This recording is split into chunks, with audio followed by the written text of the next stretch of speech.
동시에 트로트 가수라고 하는 독특한 이력을 가진 주현미 가수를 아십니까? 주현미라는 분 아시죠? 내리는 영덕이요.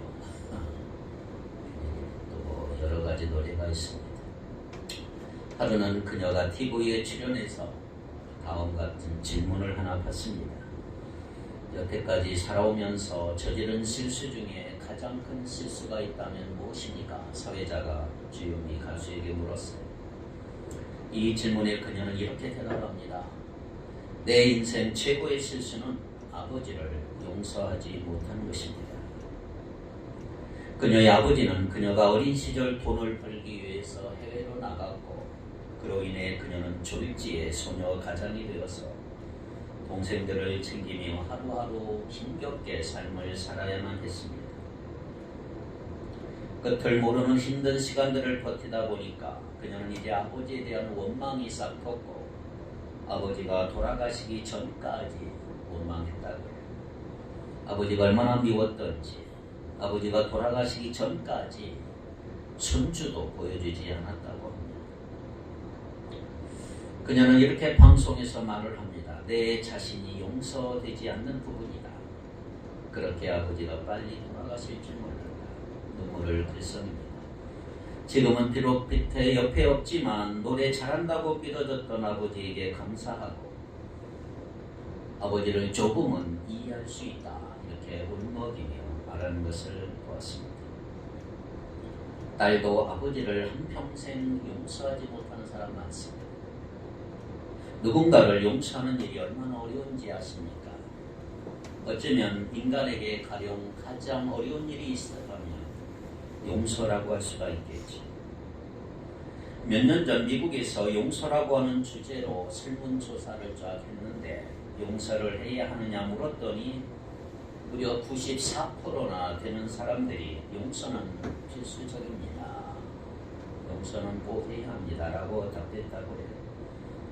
사실 용서는 그냥 머리로만 하는 것이 아니고 우리의 삶에 매일같이 와닿는 그런 부분이라고 할 수가 있습니다. 우리가 엄청나게 잘못한 사람이 있어서 그들을 항상 매일같이 용서해야 되는 건 아니지만 여러 가지 불편한 관계가 있고 꼬인 관계, 내 마음을 힘들게 하거나 괴롭히거나 내 눈에 보기 좋지 않은 일을 하는 사람들을 볼 때 내가 가지고 있는 마음을 푸는 것도 용서라고 할 수가 있습니다. 지금 세계 이곳저곳에서 전쟁들이 벌어지고 있는데 전쟁은 탐욕 때문에 일어나기도 하지만 대부분 용서하지 못해서 일어나는 경우가 훨씬 많습니다. 특별히 고대에는 왕이 소위 열받으면 전쟁을 해버렸어요. 열받으면 화가 나면 왕의 자존심이 상해서 전쟁을 벌여요. 자기 자존심을 상하게 한 나라를 공격하는 경우가 대단히 많습니다. 오늘날 교회들도 왜 하나 되지 못하고 나누어지며 서로 사랑하지 못할까요? 큰 이유는 서로 용서하지 못해서 그렇습니다. 부부간에도 용서하지 못해서 갑방을 쓰는 경우도 많고 부모와 자녀 간에 소리를 지르거나 서로 독한 말을 하고 저주하는 것도 용서가 되지 않았기 때문인 것입니다. 불편한 사람들을 피해 다니는 것 역시 용서하지 못하고 있기 때문입니다. 여러분, 우리 인생에서 제일 중요한 것은 관계라고 말씀을 드렸어요. 관계. 신앙생활에서 가장 중요한 것이 있다면 먼저는 하나님과의 관계요, 두 번째는 이웃과의 관계라고 말할 수 있습니다. 특별히 이웃과의 관계에 있어서 내가 용서하고 사랑해야 되는데 용서라고 하는 주제를 빼놓고 관계를 이야기할 수가 없는 것입니다. 용서하지 못하면서 어떻게 사랑의 관계를 가질 수 있을까요? 오늘 본문에 나오는 비유는 용서할 줄 모르는 종의 비유라고 할 수가 있습니다. 그래서 오늘 용서할 줄 모르는 자의 최후는 어떻게 될 것인가 라고 한번 살펴보려고 합니다. 첫 번째, 그리스도인들에게 필수인 것이 뭐냐? 예수 믿는 사람들이 제일 필수적인 요소는 용서다라고 하는 것이죠. 결론부터 말씀드리면 오늘 비유의 결론은 35절이에요. 35절을 같이 한번 읽겠습니다. 35절 시작. 너희가 각각 마음으로부터 형제를 용서하지 아니하면 나의 하늘 아버지께서도 너희에게 이와 같이 하시리라. 아멘. 우리가 형제를 용서하지 아니하면 하나님도 우리를 용서하지 않겠다. 우리가 이 말씀으로 살면 정의가 무너지지 않냐고 그렇게 생각하는 사람도 있어요. 죄를 지어도 무조건 용서해 주라고 하니까 죄를 묵인하는 것이 아니냐 이렇게 말하는 사람도 있어요. 그러나 그러한 오해는 마태복음 18장 전체를 보면 금방 오해가 풀려요. 자, 마태복음 18장은 하나님 나라 시민들의 공동체, 공동생활을 기록하고 있습니다. 우리가 하나님 나라 백성으로서 어떻게 함께 살아가야 하느냐, 그것이 18장의 내용이에요. 특별히 1절로 14절에 보니까 아무리 시시하게 보이는 사람이라 할지라도 업신여기지 말아라. 나보다 낫고 천에 부여도 업신여기지 말라. 공동체 생활의 첫 출발점은 뭐냐 하면 하나님의 백성이 자기 주변에 시시하고 없어 보이는 형제 자매 한 사람을 실족하게 할 바에는 차라리 연자 맷돌을 목에 메고 깊은 바다에 빠지는 것이 낫다고 할 정도로 한 영혼 한 영혼을 아주 귀하게 보아야 한다는 말씀에서 공동체가 시작이 되고 있습니다. 그런데 15절에서 20절까지 말씀을 보면 자, 그렇게 한 영혼 한 영혼 귀한 영혼이라 할지라도 죄를 범한 경우에는 죄를 분명히 처리하라, 이 말씀이 또한 주어졌어요. 죄를 눈 감아주지 말라. 죄를 지었는데 무조건 귀하게 여기고 넘어가 주는 것이 아니고 죄는 죄대로 처리해야 한다라고 하는 거죠. 그 사람 앞에 가서 잘못된 것을 이야기해 줘야 하고 그래도 계속 듣지 않으면 교회는, 공동체는 징계해야 한다. 그러므로 오늘 말씀은 죄를 무조건 묵인하라는 말씀이 아닌 거예요. 그런 내용이 나오고 그 다음에 바로 오늘 본문이 나오는데 오늘 본문의 핵심은 뭐예요? 용서입니다. 용서. 그러므로 오늘 본문 말씀은 절대로 죄를 묵인하라는 말씀이 아니고 죄는 죄대로 처리해야 하지만 믿음의 공동체 안에서 나에게 죄를 범한 형제 자매를 용서해야 한다는 것입니다. 21절을 한번 봅시다. 21절 베드로가 뭐라고 그랬어요? 시작. 그때에 베드로가 나와 이르되 주여 형제가 내게 죄를 범하면 몇 번이나 용서하여 주리이까? 7번까지 하오리까? 자, 베드로의 질문을 보면 베드로는 대단히 너그러운 사람인 걸 알 수가 있죠. 마음이 넓은 사람이. 왜냐하면 그 당시 납비들의 법에 의하면 사람들이 죄를 짓고 3번까지는 용서해 주도록 되어 있어요. 3번까지. 그런데 4번째부터는 절대로 용서해 주면 안 된다라고 율법에 되어 있어요. 그러한 납비들의 법에 의해서 베드로는 7번까지 용서해 줘야 하느냐고 말했기 때문에 베드로는 사실상 굉장히 너그러운 사람이지요. 그런데 그 다음도 보세요. 22절 시작. 예수께서 이르시되 내게 이르노니 7번뿐 아니라 7번을 70번까지라도 할지니라. 누군가가 내 마음을 불편하게 만들고 괴롭혔는데 그런 사람을 여러분 7번 용서할 수 있을까요? 7번 용서한다는 것도 결코 쉽지 않습니다. 3번까지는 어찌어찌하여 용서 주겠는데 또 잘못하면 용서가 어렵지요. 사실 우리는 한두 번 당하면 너는 이제 아웃이다라며 끊어버리고 잘라버리지 않습니까? 그런데 베드로가 7번을 용서해 줘야 하느냐고 상당히 너그러운 이야기를 하는 것인데 그때 예수님은 뭐라고 말씀하십니까? 7번을 70번까지라도 하라.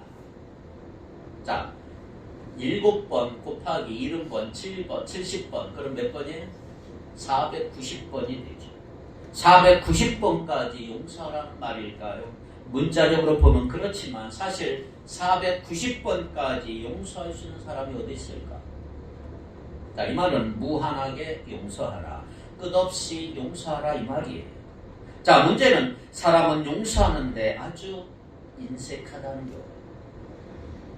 다른 사람이 9번 잘하다가 한 번 잘못하면 그것이 마음에 딱 걸리고요, 속이 얹힌 것 같이 체한 것 같이 불편해요. 그러면서 잘하는 말이 뭐예요? 하나를 보면 열을 하라. 단절해 버리고요, 끝장내 버린 게 인간. 평소에 괜찮다가 다툼이 벌어지면 10년 전에 한 상대가 한 말을 끄집어내면서 싸우는 거예요. 그게 인간이라고 할 수가 있습니다. 자, 그러나 예수님은 용서 무한히 끝까지 용서하라는 거예요. 그러므로 우리 그리스도인들에게 용서는 없선 선택사항이 아니에요.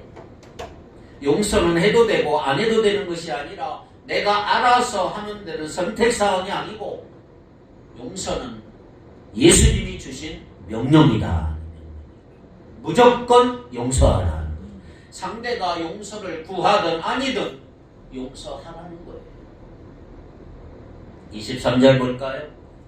시작. 그러므로 천국은 그 종들과 결산하려 하던 어떤 임금과 같으니. 아멘. 자, 이 비유는 뭐라고 그랬어요? 용서할 줄 모르는 종의 비유라고 하는데, 자, 이 비유는 뭐에 관한 거예요? 천국에 관한 거예요. 천국은, 그러므로 천국은 이렇게 말씀했어요. 자, 한번 생각해 보세요. 내가 천국에 갔는데, 여러분 천국에 갔는데 용서하지 아니하고 매일같이 싸우는 장면이 천국에 있다. 한번 생각해 보세요. 그게 천국입니까? 천국은 사랑이 가득한 곳이지 서로 싸우는 곳이 아니에요. 여전히 미워하고 다투고 견제하고 시기하고 질투한다면 천국은 아닐 것입니다. 그러므로 우리가 예수를 믿는다고 하면서 나에게 아직도 미움이 있고 다투고 견제하고 시기하고 질투한다면 정말로 내가 믿는 사람인지 한번 돌아보아야 돼요. 내 믿음이 어떻게 된 것인가. 어떤 교회에서 한 교인이 다른 사람의 말을 통해서 상처를 입었어요. 하나님 말씀, 성경 말씀을 아니까 미워하지 말고 용서해야 함을 알면서도 속으로는 그를 계속 미워하는 마음이 있었고, 용서한다는 말은 했지만 다른 데 가면 내 입에서는 어김없이 자꾸 그 사람을 비난하는 말이 막 나오는 거예요. 하루는 밤에 잠을 자려고 해도 잠이 오질 않아요. 그래서 일어나 기도하면서 하나님의 뜻이 뭔가 주님의 뜻을 구하며 기도했어요. 주님, 어떻게 하면 좋습니까? 그렇게 기도하는데 주님께서 메시지를 주셨어요. 이런 음성이 들렸다고 그래요. 네가 멱살 잡은 거 놓아라. 네가 멱살 잡은 거 놓아라. 그래서 그분은 깜짝 놀라서, 아니 하나님, 제가 누구의 멱살을 잡았다는 겁니까? 저 멱살 잡은 거 없습니까? 없습니다. 그렇게 했는데 하루 종일 생각해 보니까 자기가 비난했던 그 사람의 멱살을 자기가 잡고 있다는 걸 깨달은 거예요. 그래서 멱살을 놓으라는 말씀이 계속 마음에 남아. 도대체 그런 말씀이 성경에 어디 있는가 찾아보니까 오늘 본문에 그 말씀이 있어요. 오늘 본문에 28, 29, 30절 28, 29, 30 시작. 그 종이 나가서 자기에게 100데나리온 빚진 동료 한 사람을 만나 붙들어 목을 잡고 이르되 빚을 갚으라 하매, 그 동료가 엎드려 간구하여 이르되 나에게 참아 주소서 갚으리이다 하되 돌아가지 아니하고 이에 가서 그가 빚을 갚도록 옥에 가두거늘. 자, 28절 보니까 붙들어 목을 잡고, 여기 번역 세번역 성경에 보니까 멱살을 잡고 이렇게 번역이 되어 있어요. 멱살을 잡고. 사랑하는 여러분, 오늘 우리 교회에서 여러분들 천국을 경험하고 싶습니까? 용서하시기를 바랍니다. 여러분 가정에 천국을 만들고 싶습니까? 용서하는 가정이 되기를 바랍니다. 여러분 마음 가운데 하나님의 임재를 정말 원하십니까? 하면 용서하기를 바랍니다. 결국 용서는 예수님의 제자로서의 삶이라고 할 수가 있어. 예수님의 제자라면 용서하며 사는 것입니다. 자, 이 비유의 결과를 볼까요? 31절로 34절입니다. 시작.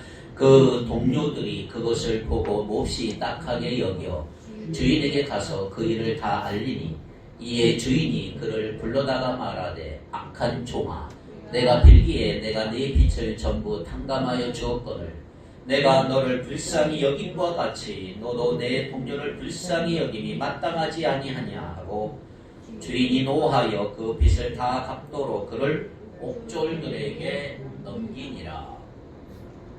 주인은 용서하지 않는 사람을 뭐라고 그랬어요? 그저 조금 나쁜 사람이 아니라 32절에 보면 악한 종아. 악한 종아. 용서하지 않는 사람은 악한 사람이다. 주인은 노하면서 34절에 그 빚을 다 갚도록 누구에게 넘겼어요? 옥졸들에게 넘겼어요. 옥졸들이란 말은 헬라어 원어에 보면 옥졸은 전문적으로 고문하는 사람 이런 말이에요. 전문적으로 고문을 하는 사람. 옛날에 우리나라 이근한 씨, 경감 이근한 경찰처럼 빚을 다 갚을 때까지 그런 고문하는 사람들에게 넘겨진다 이 말이에요.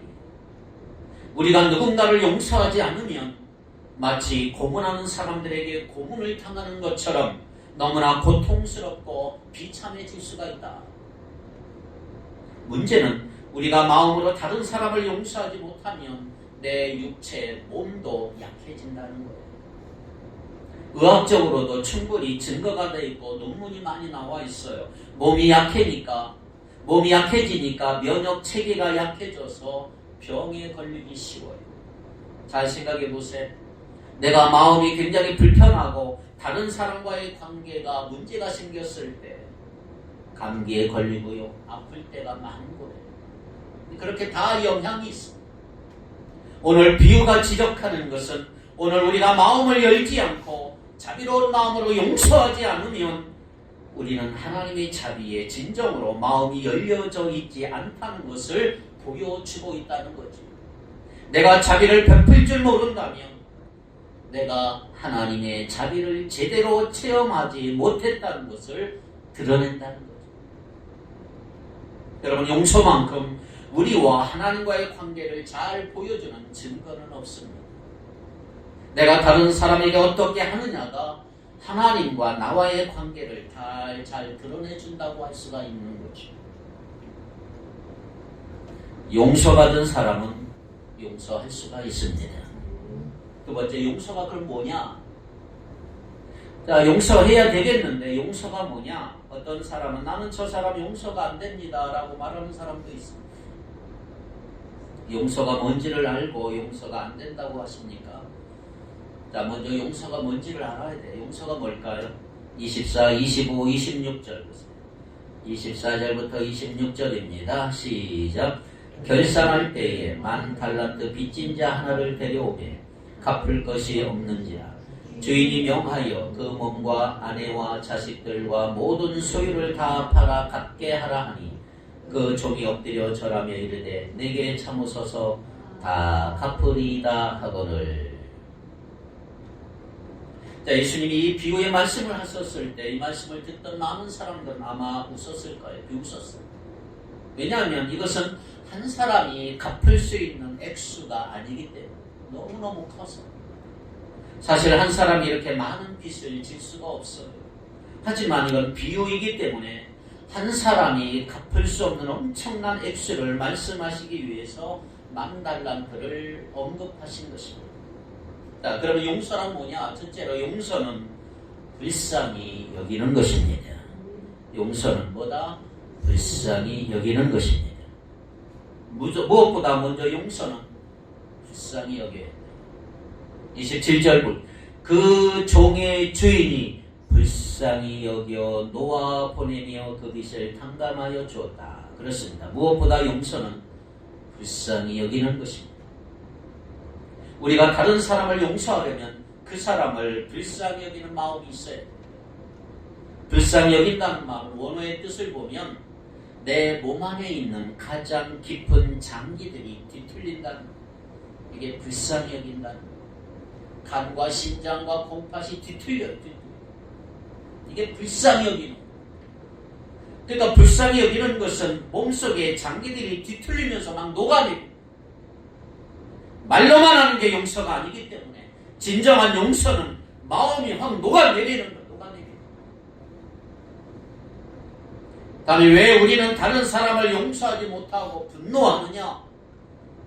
내가 그 사람보다 더 높은 위치에 있다고 생각하기 때문이죠. 내가 너보다 더 권리가 있고 내가 너보다 더 옳고 네가 나보다 잘못했으니까 그렇다라고 우리는 생각해요. 위에서 아래를 내려다보면 분노하게 돼요. 화가 나요. 감히 내게, 감히 나에게. 왜냐하면 아래에 있는 사람이 위에 있는 나에게 뭐라고 하니까 그런 거예요. 그러나 진정한 용서는 내가 위에 있는 게 아니고 그 사람과 동등한 위치에서 그 사람의 신발을 신어보려고 하는 노력이라고 할 수가 있어요. 그 사람의 입장에서. 성경은 로마서 3장 10절에 의인은 없다. 한 사람도 없다. 의로워서 구원받을 수 있는 사람은 인류 역사상 한 명도 없어요. 예수님 외에 의로운 사람은 없습니다. 그래서 예수를 내가 믿을 때 우리는 의로워지고 구원받을 수가 있는 거예요. 나에게 잘못한 사람도 죄인이고 나도 불완전한 죄인이에요. 다른 사람을 판단할 자리에 있는 사람은 아무도 없고 오직 하나님 외에 죄가 없으신 분이 판단할 수 있는데 그분은 하나님밖에 없다 이 말이에요. 두 번째, 용서는 뭘까요? 용서는 빚을 없애주는 거예요. 빚을 없애주는 거예요. 용서는 공감하는 것뿐만 아니라 빚을 없애주는. 자, 27절. 그 종의 주인이 불쌍히 여겨 놓아 보내며 그 빚을 어떻게 했어요? 탕감하여 주었다. 주인이 불쌍히 여겼고 또 그 빚을 탕감하여 주었어요. 빚을 기억하고 붙잡는 것이 아니라 빚을 그냥 없애줬단 말이에요. 안 갚아도 된다 그랬어요. 이 사람의 빚이 얼마라고요? 10,000달란트. 10,000달란트. 그런데 뒤에 보면 자기에게 빚진 자는 얼마 줬어요? 그에게 빚진 자는 100데나리온을 빚졌어요. 100데나리온. 숫자를 계산해 보면 어떨까요? 자, 10,000달란트라면 얼마나 될까요? 여러분 상상을 초월합니다. 자, 1달란트는 6,000데나리온이에요. 잘 계산하셔야 됩니다. 한 데나리온은 노동자의 하루 품삯이에요. 하루 품삯. 그러면 6,000데나리온, 6,000일을 일한 품삯이에요. 6,000일을 일한 품삯. 대략 20년 정도 일한 품삯이에요. 그럼 한 달란트는 20년치의 연봉인데 약 5만 달러를 1년 계산해보면 20년 곱하기 5만 달러면 약 100만 달러예요. 100만 달러. 그러니까 10,000달란트는 뭐냐? 20만 년, 20년이 아니고 20만 년치 연봉이에요. 연봉. 20만 년치. 기억해요? 20만 년. 100억 달러, 약 2조에서 5조 정도 되는 금액이에요. 그게 10,000달란트예요. 아무리 내가 노력해도 개인이 갚을 수 없는 돈이에요. 갚는 게 불가능해요. 비유라서 이런 액수를 주님이 말씀하셨는데 이렇게 볼 때 이 빚은 엄청난 빚인데 주인이 그를 불쌍히 여겨서 그 빚을 탕감해 줬어요. 안 갚아도 좋다. 여기 불쌍히 여겨의 초점이 있어요. 불쌍히 여겼다. 불쌍히 여겨서 전액을 탕감해 줬다. 그냥 빚이 없어지는 게 아니에요. 그냥 없어지는 게 아니에요.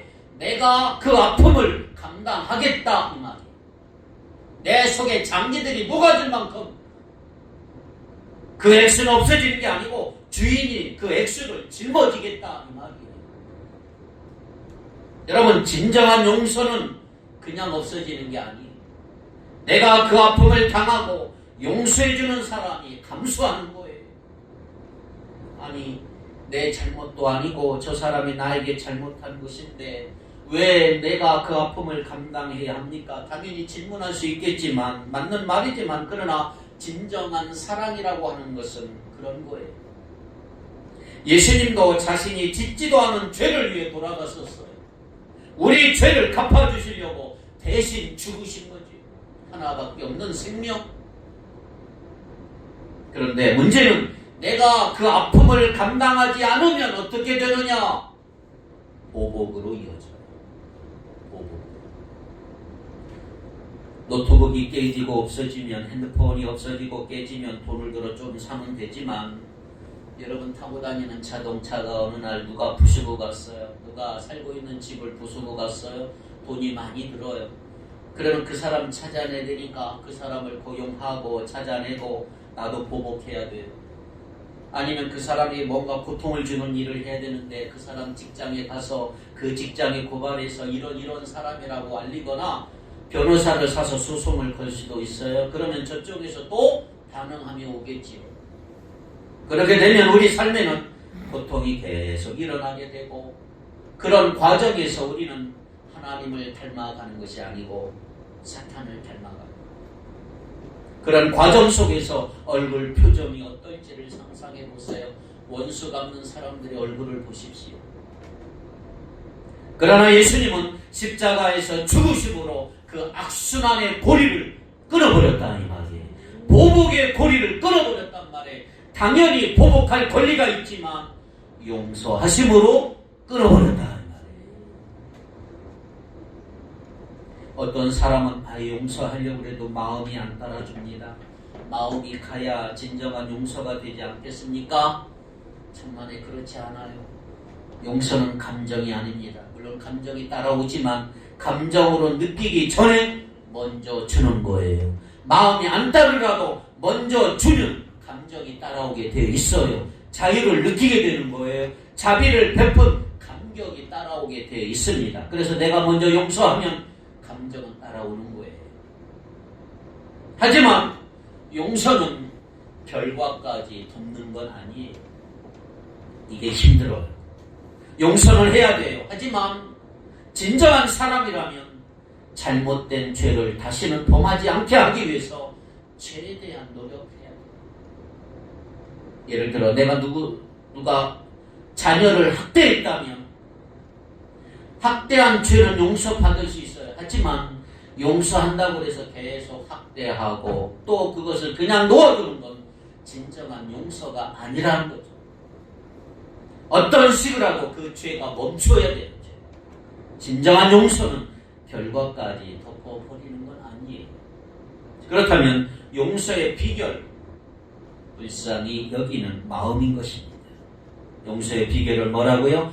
불쌍히 여기는 마음. 용서는 불쌍히 여기는 것이라고 했지만 사실 그것이 용서의 비결인 것입니다. 불쌍히 여길 때만 용서가 가능합니다. 그런데 이것은 가끔 불쌍히 여기는 것을 말하는 것이 아니고 나를 해치는 그 사람을 한 인간으로, 하나님의 형상대로 지음을 받은 한 인격체로 보는 것을 말하고 있는 것입니다. 이 말은 원래 하나님 보시기에 좋은 존재로 창조된 사람이라고 하는 사실을 생각하라는 뜻입니다. 불쌍히 여긴다는 말이 그거예요. 불쌍히 여긴다. 내 남편이, 내 아내가, 내 자녀가, 내 부모가, 내 시부모가, 내 장인, 장로가, 교회, 다른 교우가 아무리 나에게 잘못한 게 있고 불편하게 굴어도 인간적으로 보면 변하지 않을 것 같은 사람이라도 십자가에서 흘리신 예수님의 피가 그 사람의 심령에 묻으면 그도 믿음과 사랑의 사람으로 변할 수 있다고 믿어주는 것, 그것이 불쌍히 여기는 마음입니다. 주님이 역사하시면 아무리 악한 사람이라도 변화될 수 있다고 여기고 기도해주고 기다려줄 줄 아는 마음, 그것이 불쌍히 여기는 마음이고 주님의 마음이라는 말이죠. 최고로 악한 사람, 구제불능자도 주님이 역사하시면 변화됩니다. 나도 변화됐고 여러분도 변화되지 않았나요? 그러므로 그 사람을 악마로 보지 말고 하나님이 사랑하셔서 아들을 내어 주기까지 하신 한 영혼으로 보는 것, 그것이 불쌍히 여기는 마음입니다. 그렇게 불쌍히 여길 때 용서가 가능한 거예요. 그 사람이 아무리 나에게 잘못했다 할지라도 내가 하나님께 지은 죄에 비하면 10,000달란트 탕감받은 사람에게 100데나리온 빚진 정도밖에는 안 되는 것입니다. 굉장히 적은 액수고 충분히 갚을 수 있는 액수. 그렇다면 여러분, 혹시 누군가의 멱살을 잡고 있는 사람이 있나요? 직장 동료 중에, 빚쟁이 중에, 이웃집 사람 중에, 여러분 아는 사람 중에 혹시 내가 멱살을 잡고 있는 사람 없을까? 이 말씀에 근거한다면 멱살 잡은 건 놓아야 진정한 자유를 누릴 수가 있습니다. 여러분들이 멱살 잡은 그 손 놓아야 돼요. 우리가 이 말씀 잘 알아도 실제 삶 속에서는 용서를 실천하기 얼마나 어려운지 몰라요. 이런 기도를 좀 드리고 싶습니다. 하나님, 저 사람을 용서하기를 원하는 마음이 제게는 없습니다. 그러나 주님께서 용서하라 하셨기 때문에 주님 말씀대로 순종하기를 원합니다. 제가 용서할 수 없다는 것 주님은 너무나 잘 아시기 때문에 제가 주님의 말씀대로 순종하기를 원하는 이 마음을 받아주시고 이 마음이 실제로 저 사람을 용서할 수 있는 데까지 연결되게 하여 주시옵소서. 솔직하게 한번 기도해 보십시오. 그 다음에 자기 기분 의지하지 말고 말씀 의지해서 용서해 주시길 바랍니다. 놀라운 역사가 나타나게 될 것입니다. 용서에는 능력이 있습니다. 깨진 관계 속에서 용서하지 않고 살면 자기는 과거의 감옥에 계속 갇혀 살고, 이것이 본문의 옥졸들이 나를 감옥에 가둬놓고 계속 고문하는 것처럼 고문당하는 삶을 사는 것이 용서 없는 자의 삶이에요. 상처받았다고 계속 상대방을 원망하고 미워하면 괴롭고 답답한 것은 상대방이 아니고 나 자신인 것입니다. 그 사람은 별다른 고통 없이 잘 지내고 있는데, 잘 돌아다니고 잘 살고 있는데, 나는 그 아픈 상처 때문에 괴로워하고 잠도 잘 못 자고 가고 싶은 것도 그 사람이 온다고 하면 못 가고, 최대의 피해자는 결국 나 자신이 되는 것입니다. 해결책은 뭐냐? 내가 먼저 용서하는 것입니다. 불쌍히 여기면서 하나님의 자리에 올라가지 않겠다고, 보복하지 않겠다고 계속 보복하지 않는 거예요. 그러면 나는 아픈 상처로부터 해방될 것입니다. 고통의 감옥에서부터 풀려나게 될 것입니다. 2014년에 개봉한 영화 중에 언브로큰이라는 영화가 있어요. 언브로큰. 재밌게 봤어요. 이 영화의 실제 주인공은 루이스 젠퍼런이라는 사람을 실화된 영화입니다. LA 근교의 토렌스에서 태어나서 어렸을 때 문지하로 찍혔는데 달리기를 너무 잘해요. 달리기라고 하는 운동 때문에 이 사람은 삶의 의미를 찾아요. 너무 잘 뛰어서 1936년에 베를린 올림픽에 미국 대표로 뽑혀요. 대표 선수 중에 최연소 선수였습니다. 거기서 히틀러의 손을 잡고 악수까지 한 사람. 그 2차 세계대전이 일어났어요. 미국 공군으로 참전해서 일본군과 싸우다가 비행기가 추락을 했어요. 태평양의 바다 한가운데에서 무려 47일을 표류하면서 상어와 굶주림과 목마름과 싸우면서 기적적으로 살아남았어요. 그 옆에 어떤 배가 지나갔어요. 그런데 그를 구조한 배가 하필 일본군 배였어요. 일본군 배.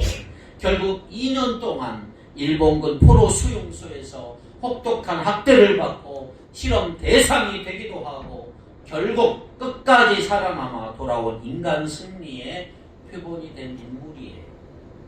이 영화가 2014년에 상영이 됐는데 상영되기 직전 97세로 돌아갔었어요. 책 제목과 영화 제목이 똑같아요. 언브로큰, 무너지지 않는, 깨지지 않는, 이렇게 번역할 수 있는데 사실 좋은 제목은 아니죠. 무너졌어요. 전쟁에서 영웅으로 돌아왔지만 2년 동안 매일 밤마다 악몽에 시달리며 잠을 한 번도 제대로 자지를 못했어요. 그걸 지우기 위해서 알코올 중독자가 돼요. 겉으로 보기에는 무너지지 않고 망가지지 않는 것처럼 보였지만 결국 내면과 가정은 자기 분노와 고통 때문에 고난과 두려움 가운데 지난 사람이 됐습니다. 이혼 직전까지 갔지만 그의 삶이 변화된 것은 1949년 빌리그리암 목사님이 인도하는 집회에 결국은 강제로 참석을 하게 됐어요. 먼저 아내가 예수님을 영접하고 다음날 강제로 남편 루이스 젠퍼러니를 참석하게 만들었어요. 그런데 거기서 복음을 듣고 예수님을 영접해서 크리스찬이 됐어요. 그때부터 이 사람은 진정한 자유를 경험하고 가정도 회복하고 술 중독도 해방되고 결국 악몽에서 벗어났어요. 그로부터 4년 후 놀랍게도 일본으로 건너갔습니다. 자기에게 그토록 학대하고 자기를 죽이려고 했고 온갖 고문을 했던 일본 군인들에게 복음을 전하고 용서하는 메시지를 선포해요. 그리고 가장 자기를 힘들게 했던 일본군 장교 찾아가서 만나기를 원했지만 일본군 장교가 만나기를 거부해요. 결국 만나지 못하고 편지를 썼어요. 나는 이런 사람이 되었노라고. 당신에게 이런 고문을 당했던 사람이지만 나는 하나님의 이름으로 주님의 이름으로 당신을 용서한다고. 그 편지가 그에게 전해지고 그의 삶은 진정한 승리자가 될 것입니다. 오늘 우리에게 이런 식으로 고문을 가하는 철천지 원수는 없을지 모르겠어요. 하지만 지금 마음에 거북한 사람들이 있다면, 분노를 푸는 사람이 있다면, 내 마음에 안 들고 말과 행동을 하는 사람이 있다면, 평소에 뒤에서 날마다 성토하는 사람이 있다면, 서운함을 느끼는 사람이 있다면, 그 사람에 대해 다른 사람과 안 좋은 말을 하는 사람들이 있다면, 그렇다면 바로 그 사람이 나에게 100데나리온 빚진 사람이고 내가 지금 그 사람 멱살을 잡고 있는 사람, 그리고 바로 그 사람이 지금 내가 멱살을 놓고 용서해야 할 사람입니다. 바로 그 사람을 향해 걸어둔 마음의 빗장을 풀고 멱살을 놓는 역사, 용서하는 역사가 있기를 바랍니다. 그래야 할 때 살벌한 이 땅에서 주님의 평화의 도구로 쓰임받는 인생이 될 수 있기를 주님의 이름으로 축복합니다. 기도합니다. 거룩하신 하나님, 우리를 사랑해 주셔서 예수 그리스도를 통해서 우리의 모든 죄악들을 용서해 주시고 구원하여 주신 것을 감사합니다. 하나님 아버지부터 만달란트 탕가받은 큰 은혜를 입은 자들이지만 당장 눈앞에 보이는 백대나리온의 누님으로 더 사랑하지 못하고 더 용서하지 못하고 은혜가 없는 삶을 살아갈 때가 참으로 많음을 고백합니다. 우리가 이제는 삶의 자리에서 우리의 힘이 아니라 나의 힘이신 여호와를 우리들의 힘으로 삼고 더 사랑하고 더 용서하는 믿음의 삶을 살아갈 수 있도록 저희들을 굳건하게 붙들어 주시옵소서. 나에게 빚진 자들, 멱살을 잡고 있는 사람들, 이제부터 내가 잡고 있는 멱살을 놓고 용서하며 살아갈 수 있도록 은혜를 베풀어 주시옵소서. 평화의 도구로 쓰임받는 우리들의 삶이 되게 하여 주시옵소서. 예수님 이름으로 간절히 기도하옵나이다. 아멘.